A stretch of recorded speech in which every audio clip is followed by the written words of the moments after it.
Ilmu Ulat Sutera. Audiobook, novel silat. Cerita, Huang Ying. Bab 8. Di depan halaman rumah ada sebuah pavilion kecil. Menurut cerita penduduk, tadinya ada seorang tukang kayu yang tinggal di sana.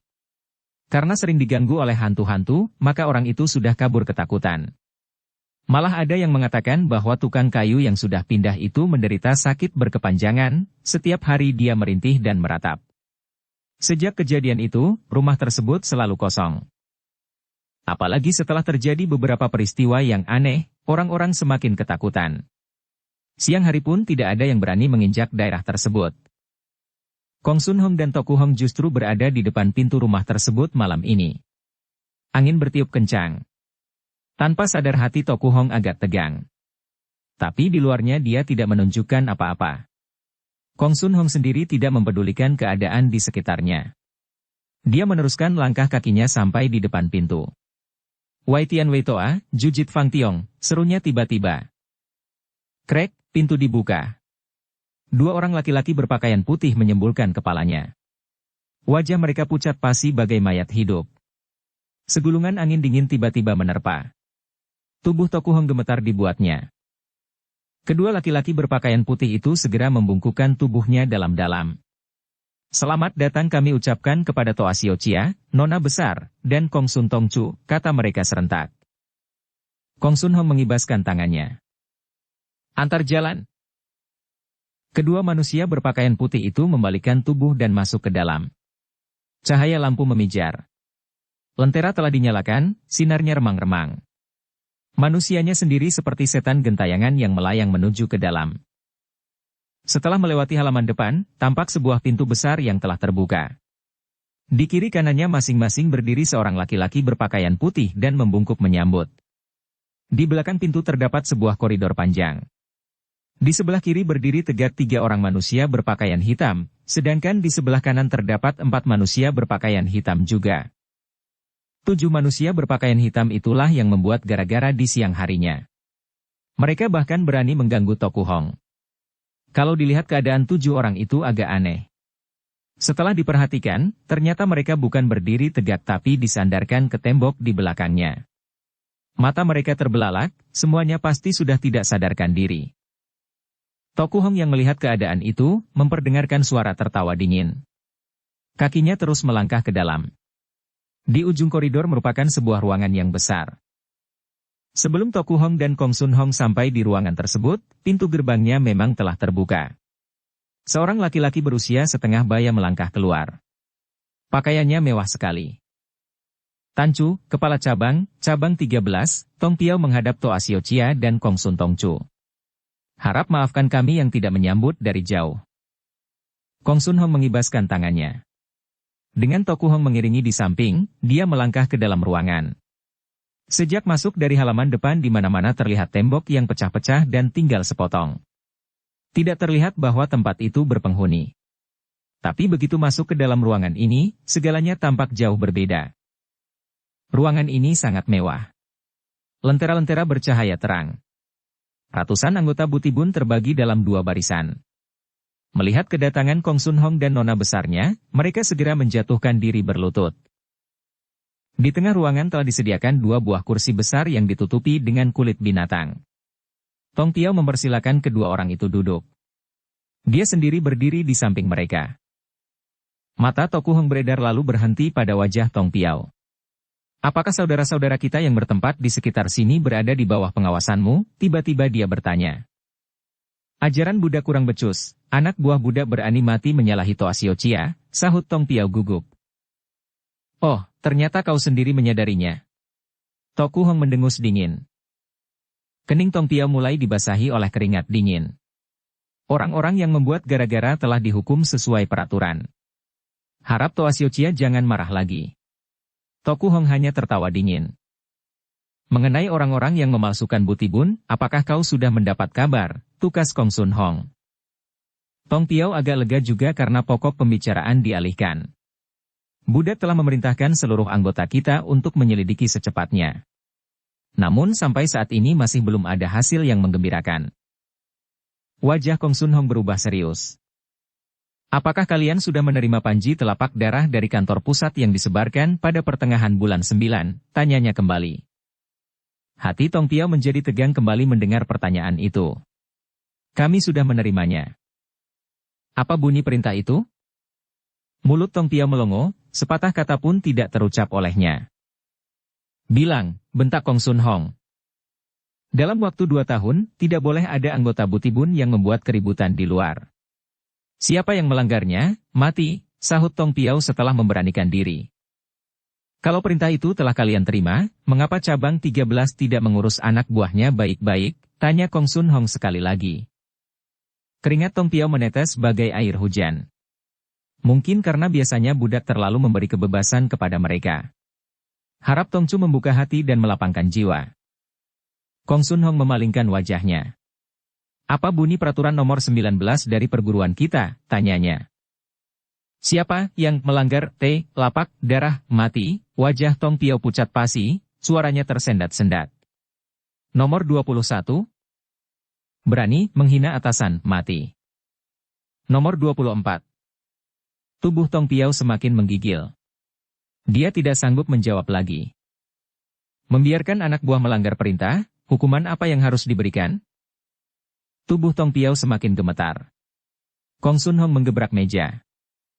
Hukuman apa harus diterima orang ini? Bentaknya keras. Mati. Tong Piao panik sekali. Dia segera menjatuhkan diri berlutut dan membenturkan kepalanya berkali-kali ke lantai. Budak tahu salah, harap Tong Chu membuka hati lebar-lebar. Selama 10 tahun ini, kau pernah menyapu daerah utara sampai bersih. Meraih kemenangan dalam pertarungan sebanyak 36 kali. Membela perguruan mati hidup. Jasamu juga tidak sedikit. Namun tahun terakhir ini, kau sudah tidak mempedulikan baktimu kepada Butibun. Lebih banyak berfoya-foya. Memanjakan anak buah. Ilmu silatmu tidak mengalami kemajuan.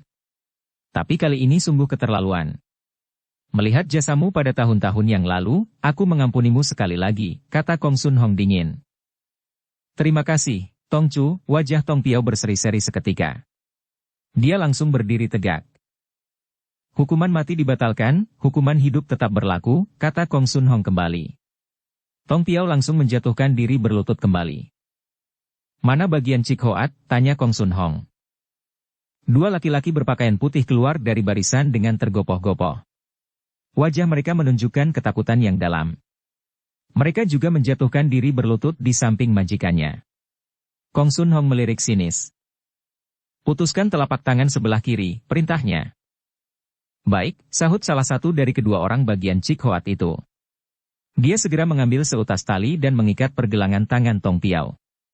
Laki-laki itu memejamkan mata tidak berani melihat. Cik Hoat itu segera menarik sekuat tenaga. Tubuh Tong Piao ikut tertarik dan melayang di udara. Laki-laki berpakaian putih yang satunya segera mengeluarkan sebilah pisau dan sekali gerak, pergelangan tangan Tong Piao sudah terbacak putus. Tubuh Tong Piao mendarat ke lantai, dari pergelangan tangannya mengalir darah deras sekali. Rasa sakitnya jangan dikatakan lagi. Namun dia tetap berusaha menjatuhkan diri berlutut di depan Kong Sun Hong. Terima kasih atas kebaikan Tong Chu yang tidak menjatuhkan hukuman mati, katanya terputus-putus. Melihat keadaan itu, Toku Hong merasa tidak sampai hati. Dia memalingkan wajahnya ke arah lain. Kong Sun Hong masih tenang seperti semula. Cepat mundur, bentaknya. Tong Piao baru berani merobek lengan bajunya dan membungkus lukanya itu. 2 orang laki-laki berpakaian putih segera menghampiri dan memapahnya dari kiri dan kanan. Mereka membawanya masuk ke dalam. Sisa anggota Butibun yang masih berada dalam ruangan melihat kejadian itu dengan hati gentar. Tidak ada satupun yang berani mengeluarkan suara. Hutan Chu, wakil kepala cabang, panggil Kong Sun Hong dengan suara lantang. Cubong di sini, sahut seorang laki-laki bertubuh tegap sembari berjalan keluar dari barisan anggota Butibun. Dia segera menjatuhkan diri berlutut di hadapan Kong Sun Hong. Perintahkan 2 orang untuk membawa Tong Piao ke kantor pusat, urusan di sini sementara ini kau yang tangani. Tunggu perintah dari kantor pusat, kata Kong Sun Hong. Baik. Mulai sekarang, perhatikan setiap orang yang keluar masuk kota ini. Apabila terlihat hal yang mencurigakan, segera lapor pada kantor pusat, kata Kong Sun Hong. Baik. Chu Bong membenturkan kepalanya sekali lagi. Tiba-tiba sebuah ingatan melintas di benak Toku Hong. Ada seseorang yang patut dicurigai. Dia berada di Singlong Kecan, penginapan Singlong, katanya. Orang itu? Dia mengenakan pakaian putih. Tampaknya dari perguruan yang cukup terkemuka. Ada dua bocah yang melayaninya. Masing-masing membawa sebuah harpa dan pedang, tukas Kong Sun Hong. Kalian selidiki asal-usulnya? Baik. Chu Bong tentunya tidak berani membantah. Orang yang dimaksudkan Toku Hong adalah pemuda berpakaian putih itu. Mungkin hawa amarahnya masih belum lenyap semua. Tapi, pemuda berpakaian putih itu memang mencurigakan. Pada saat itu, pemuda berpakaian putih sedang duduk di dalam kamar penginapan. Di sampingnya hanya ada salah satu dari bocah pelayannya, Jitpo. Tiba-tiba pintu kamar terbuka, Liok An masuk ke dalam bersama seorang laki-laki setengah baya menggeser ke samping. Sinar mata pemuda itu beralih ke arah wajah Sao Laopan. Pandangannya dingin menusuk. Bagus sekali, katanya. Entah apa yang dapat aku bantu, tanya laki-laki itu gugup.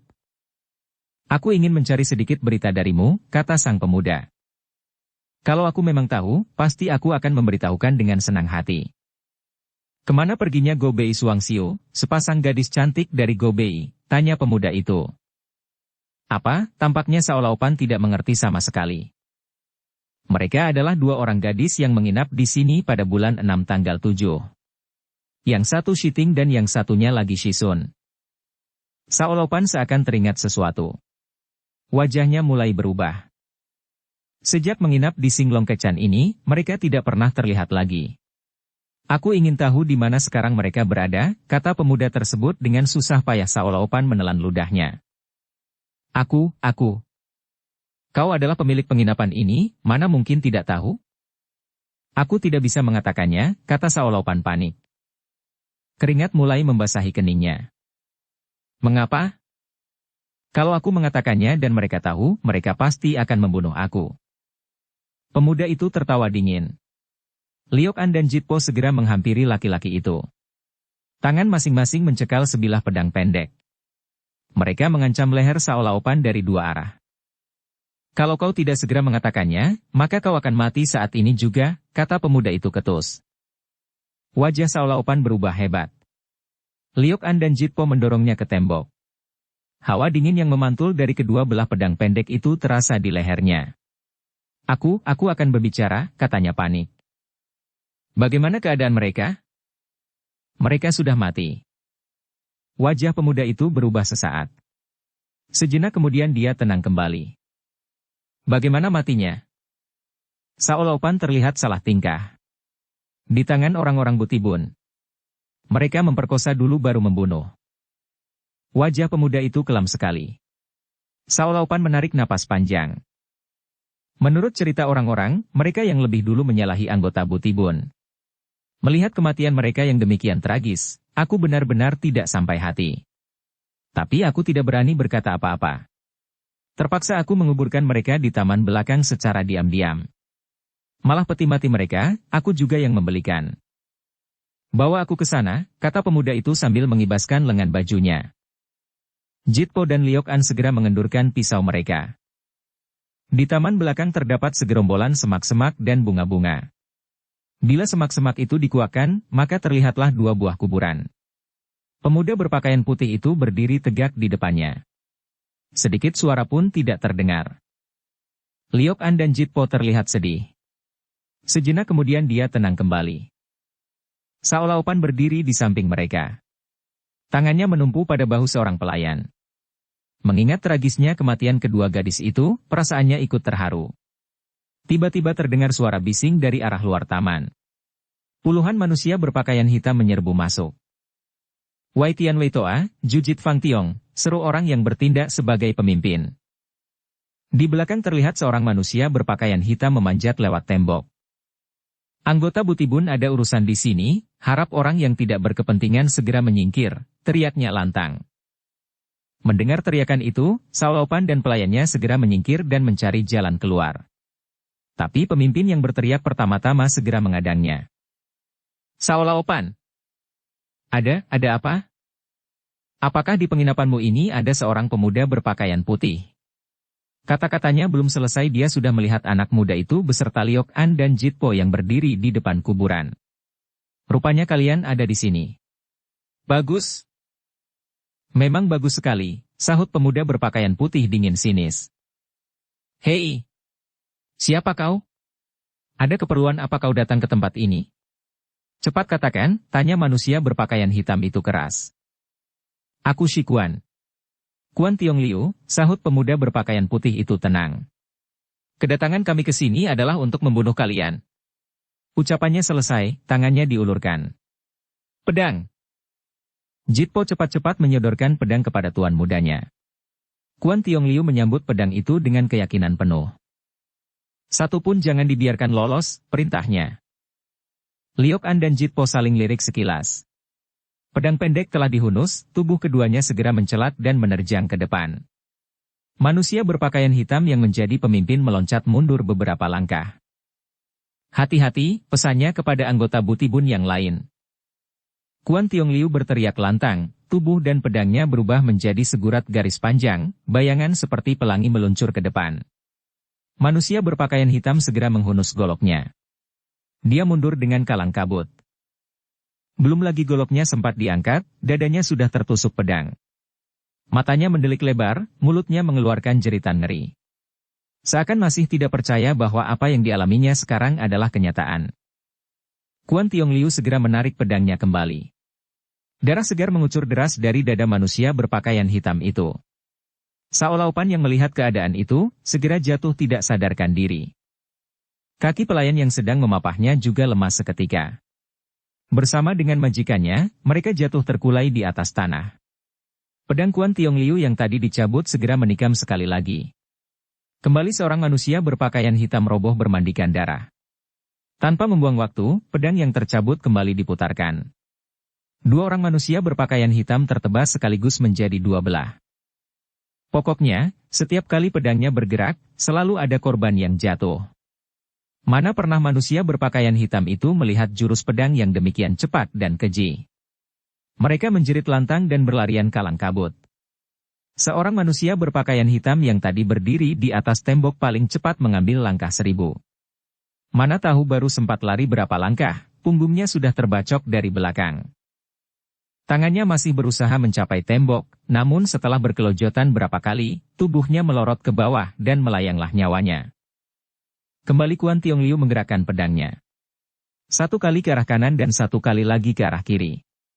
Dua manusia berpakaian hitam itu tidak sempat menghindar, mereka segera berubah menjadi mayat.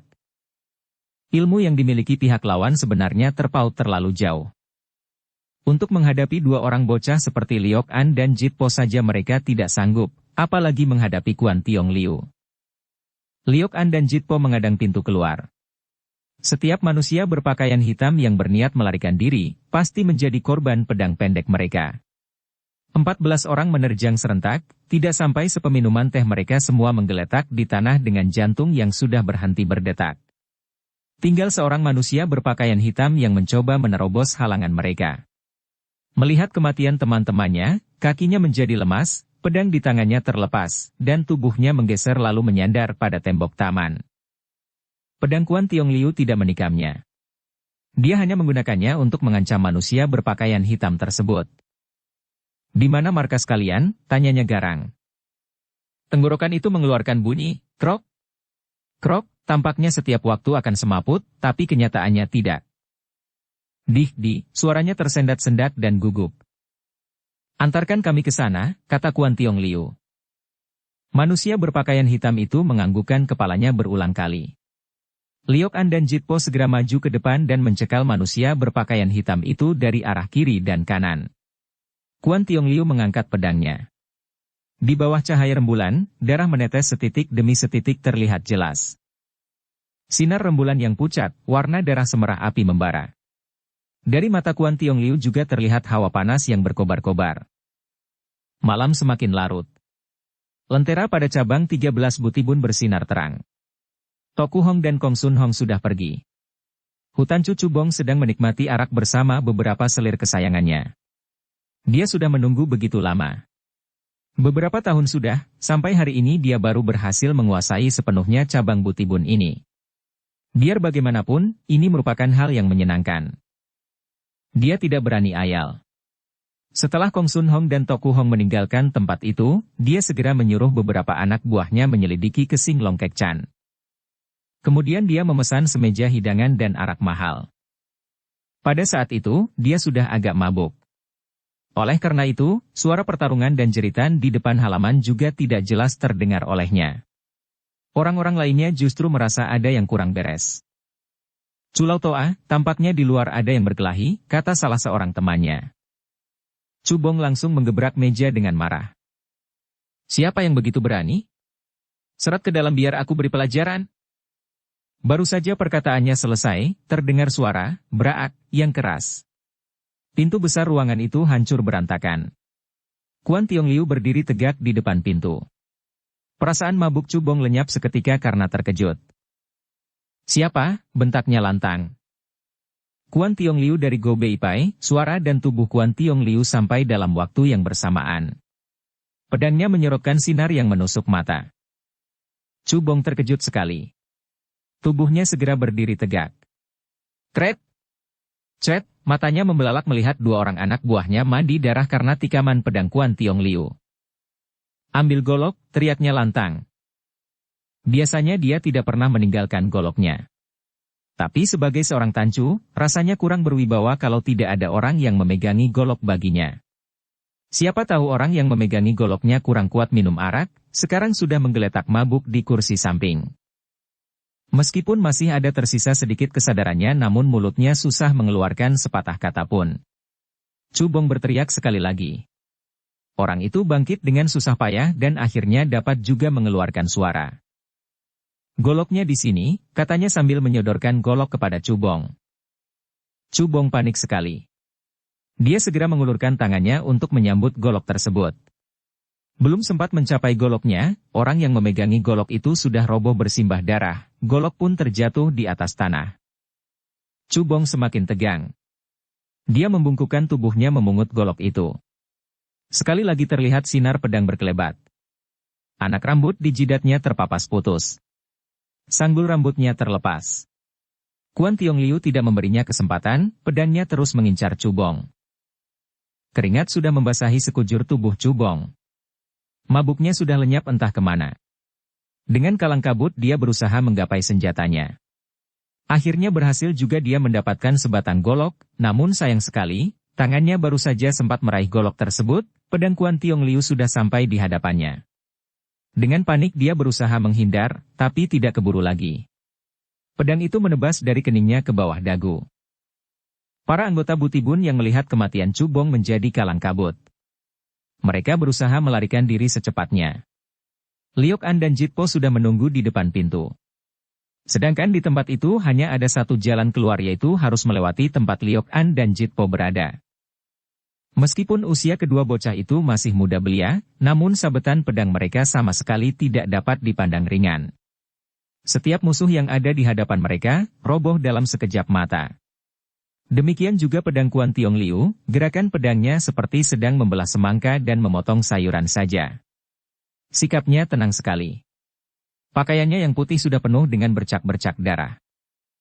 Darah berhamburan di angkasa bagai bunga-bunga yang rontok di musimnya.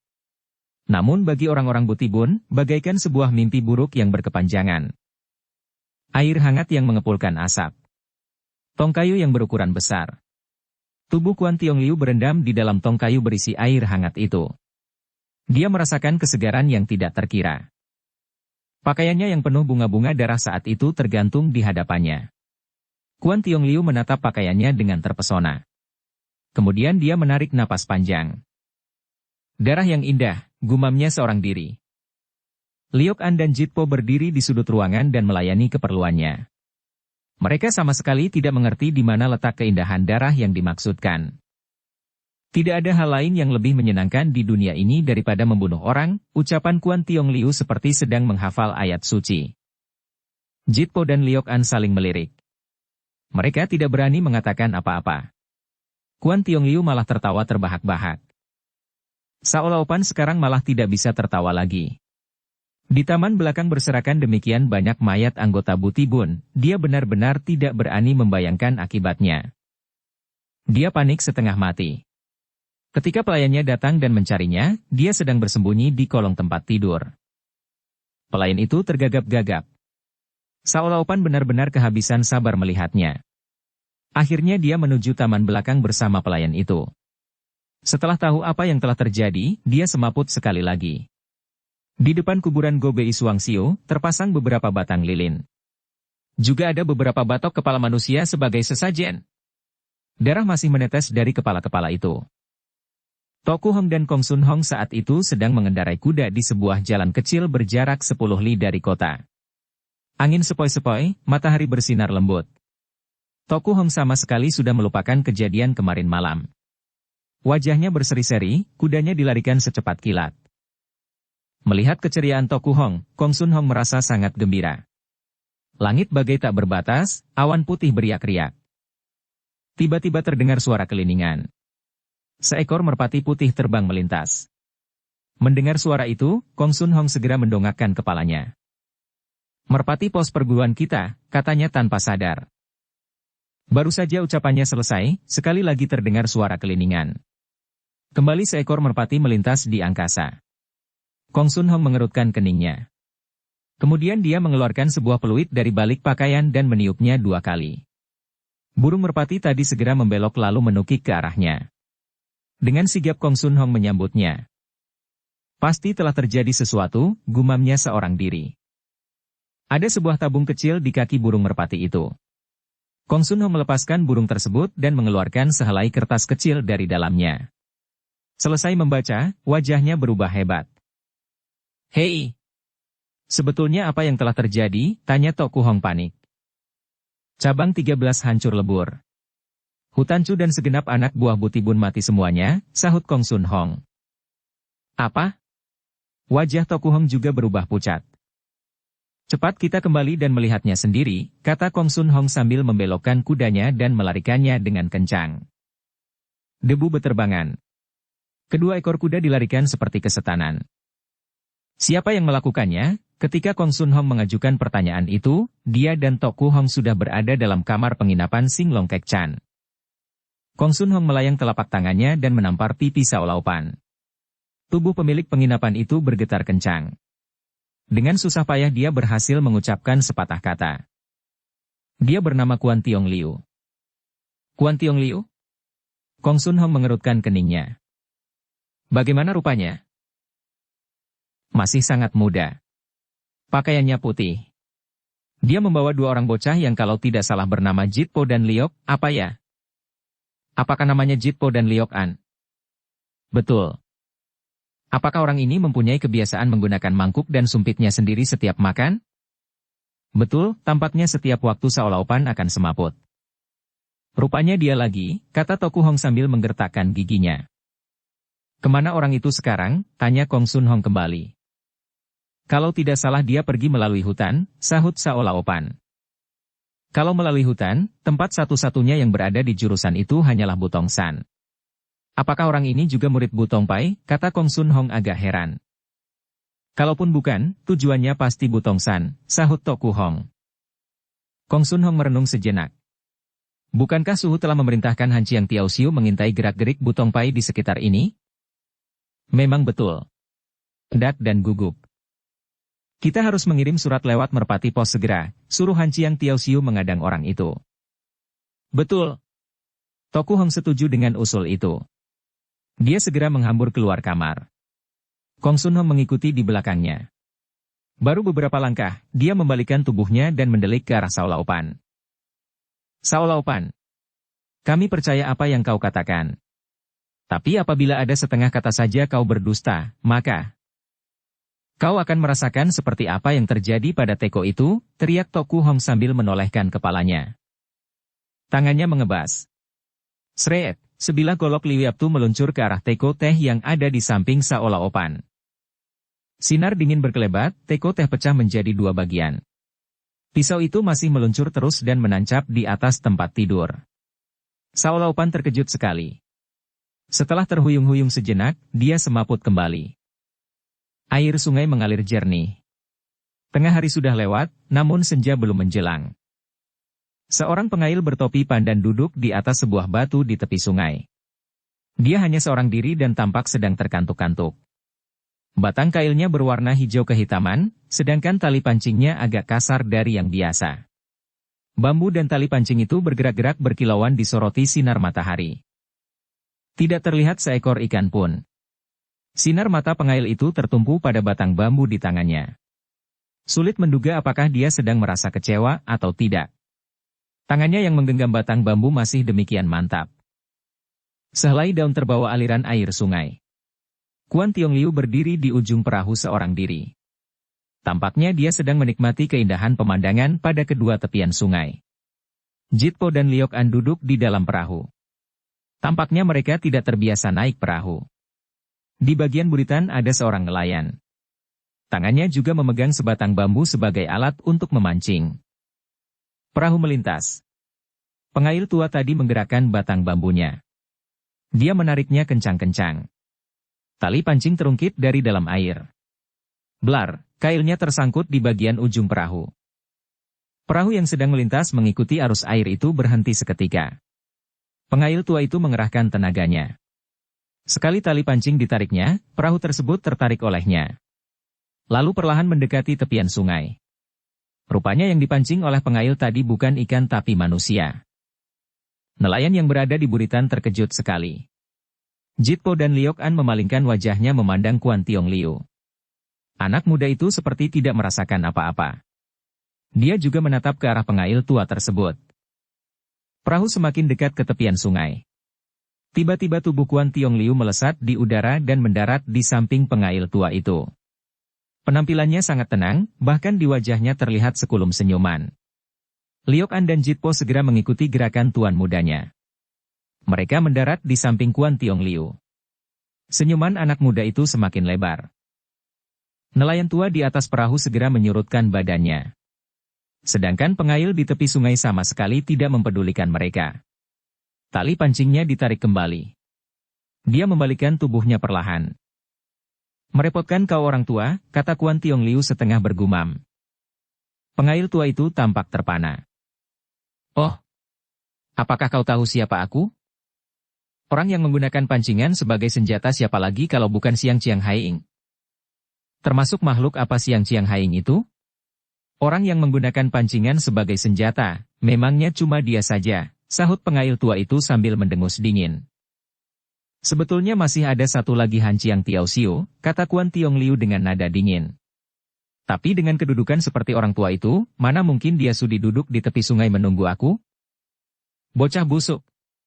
Lidahmu tajam sekali, pengail tua itu melepaskan topi pandannya. Terlihat rambutnya yang sudah memutih. Wajahnya sudah keriput semua. Aku memang Han Chiang Tiao Xiu, katanya. Ternyata memang kau orang tua. Kuan Tiong Liu pura-pura terkejut. Harap maafkan Boan Pue yang tidak tahu aturan.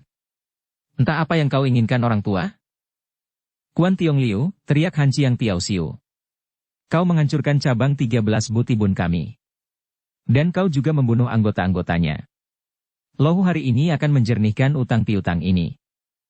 Apakah Lo Jin Ke, orang tua, juga merupakan anggota butibun? Tanya Kuan Tiong Liu bersandiwara. Tidak salah. Wai Tian Wei Toa, Jujit Fang Tiong.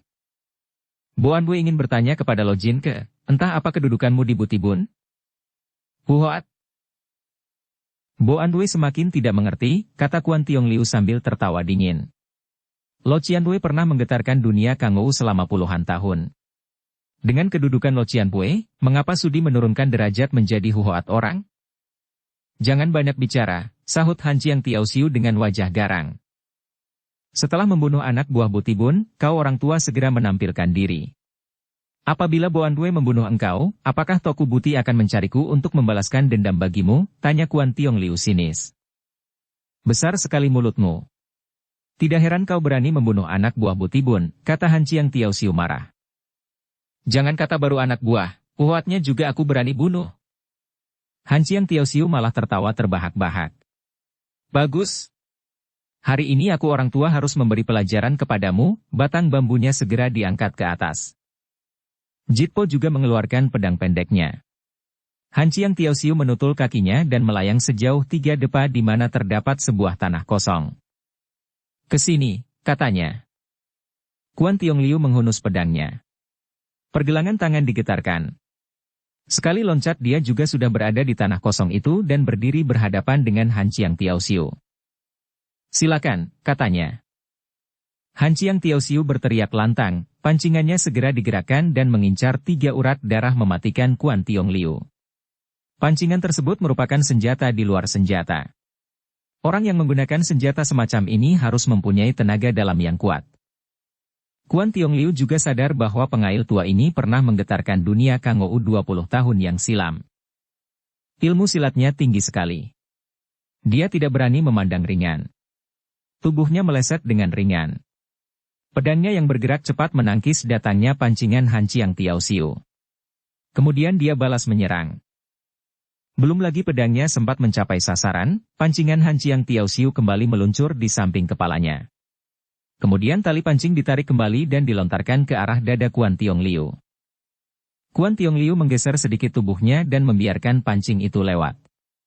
Ting, pedangnya digerakkan dan menebas batang bambu di tangan Han Chiang Tiaoxiu. Orang tua itu memutar tubuhnya, persis seekor ikan yang berenang dengan gesit. Tali pancingnya bergerak mengarah tenggorokan Kuan Tiong Liu. Pemuda itu berhasil menghindar, namun kembali pancingan sudah melayang kembali dan mengancam 7 buah jalan darahnya. Pemuda itu menutulkan kakinya ke tanah dan melayang di udara. Serangan pancingan itu luput semuanya. Sikap Kuan Tiong Liu sangat tenang.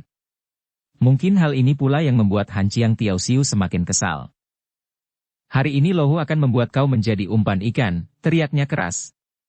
Sekali lagi bambu di tangannya digetarkan. Sampai saat itu Kuan Tiong Liu masih belum banyak melakukan serangan. Dia hanya bergeser dan berputaran menghindari ancaman senjata Han Chiang Tiaoxiu. 127 jurus sudah berlalu. Kuan Tiong Liu tidak ingin main-main lagi. Sudah cukup baginya untuk menjajaki ilmu yang dimiliki Han Chiang Tiaoxiu. Kakinya bergerak cepat, pedang berkelebat. Tubuhnya berubah menjadi bayangan. Han Chiang Tiaoxiu tidak mengira anak semuda itu sudah mempunyai kepandaian demikian tinggi.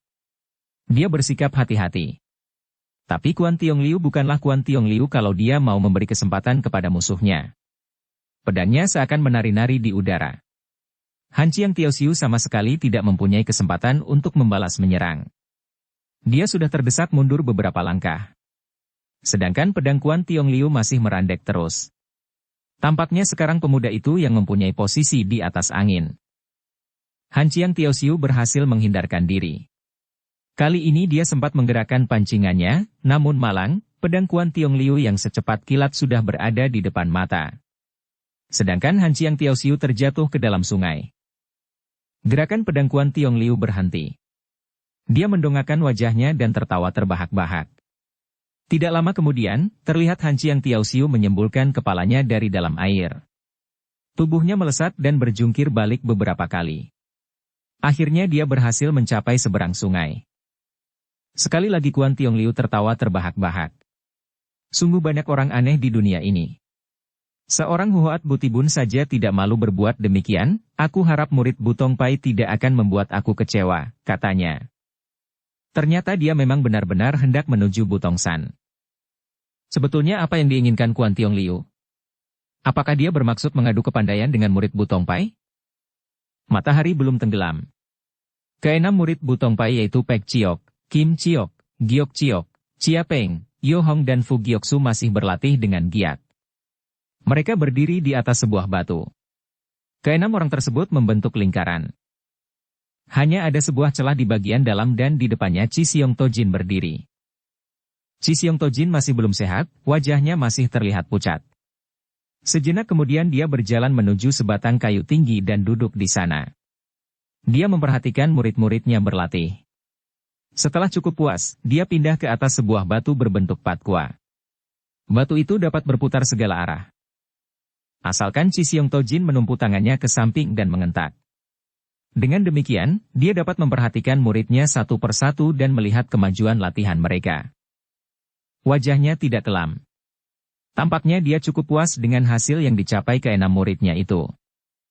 Keringat sudah membasahi tubuh keenam orang itu. Tapi mereka tidak bermaksud berhenti berlatih. Pek Chiok, Chia Peng, Kim Chiok, Giok Chiok dan Yo Hong setia kepada Butong Pai, sedangkan Fu Gioksu memikul beban dendam keluarganya. Suara teriakan lantang terus terdengar. Kumandannya mengaung sampai ruangan depan. Wan Fei yang melewati tempat latihan itu. Mendengar suara teriakan, langkah kakinya segera diperingan. Dia seperti terpesona. Tanpa sadar langkah kakinya semakin mendekati tempat keenam orang itu berlatih. Dua orang murid Butong menjaga di luar. Wan Fei yang melihat mereka, segera menyadari apa yang akan terjadi apabila dia meneruskan langkahnya. Namun dia tetap nekat. Dia menghampiri kedua murid Butong yang sedang menjaga itu. Tiba-tiba salah satunya mengadang di depan Wan Fei yang. Berhenti. Untuk apa kau datang ke tempat ini? Tanya yang satunya lagi.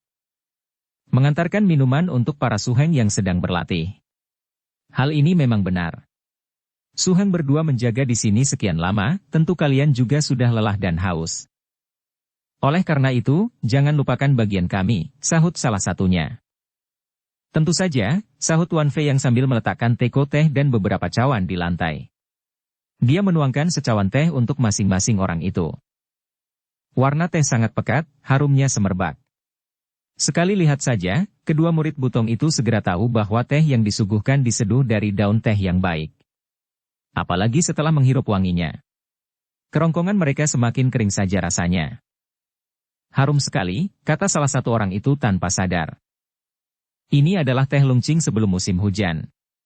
Para suhu biasanya menyuguhkan tamu dengan teh sejenis ini, kata Wan Fei sembari mengangkat kembali bakinya dari lantai. Tidak heran, setelah meminum tanpa sadar kedua murid Butong itu menghirupnya dalam-dalam. Teh lungcing sebelum musim hujan memang paling bagus. Dapat menghilangkan dahaga dan menurunkan demam badan. Lain dengan teh umumnya, kata salah satu penjaga tersebut. Wan Fei yang tidak ingin kehilangan kesempatan baik. Suheng berdua silakan menikmati perlahan-lahan. Aku akan mengantarkan teh ini ke dalam, sahutnya buru-buru. Baik, kata penjaga itu sambil terus memuji tiada hentinya. Wan Fei yang membawa baki berjalan ke depan. Mereka sama sekali tidak mempedulikannya. Hatinya gembira sekali. Belum sempat dia mendorong pintu ruangan itu, salah seorang murid Butong sudah berdiri dan memalingkan wajahnya. Berdiri di tempat, bentaknya. Wan Fei yang terpana. Orang itu mengulurkan tangannya dan mencengkeram leher baju anak muda itu. Mau mengintip?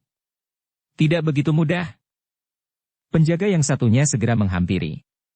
Kau bermaksud menyuap kami dengan secangkir teh lungcing sebelum musim hujan? Kau kira kami tidak tahu apa maksudmu? Bentaknya marah. Kelihatannya kau cukup jujur, siapa tahu hatimu demikian licik. Sayang sekali kau bertemu dengan kami. Jangan mempunyai pikiran yang bukan-bukan. Kami yang akan membawa teh ini ke dalam. Kau kembali dan teruskan pekerjaanmu. Kedua orang itu saling sahut menyahut mengatasinya.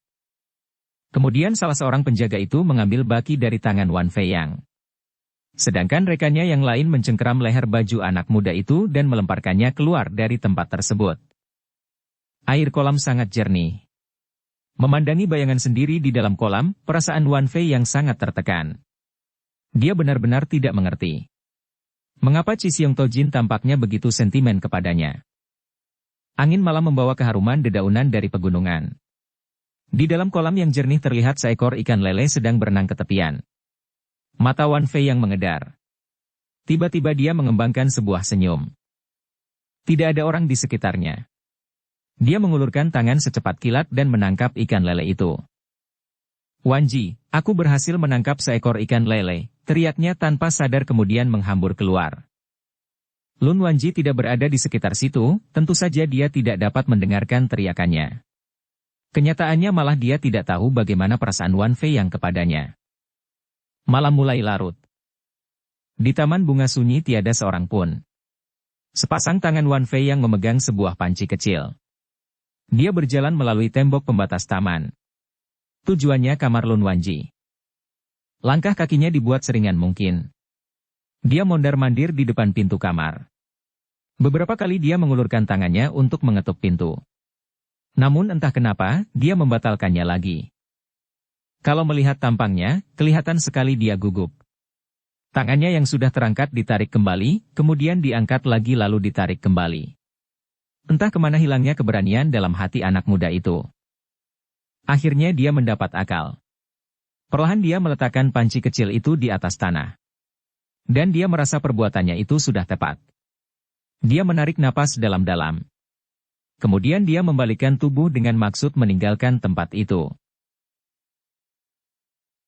Bersambung ke bab 9. Dukung kami dengan subscribe, follow, like, komen dan share. Terima kasih.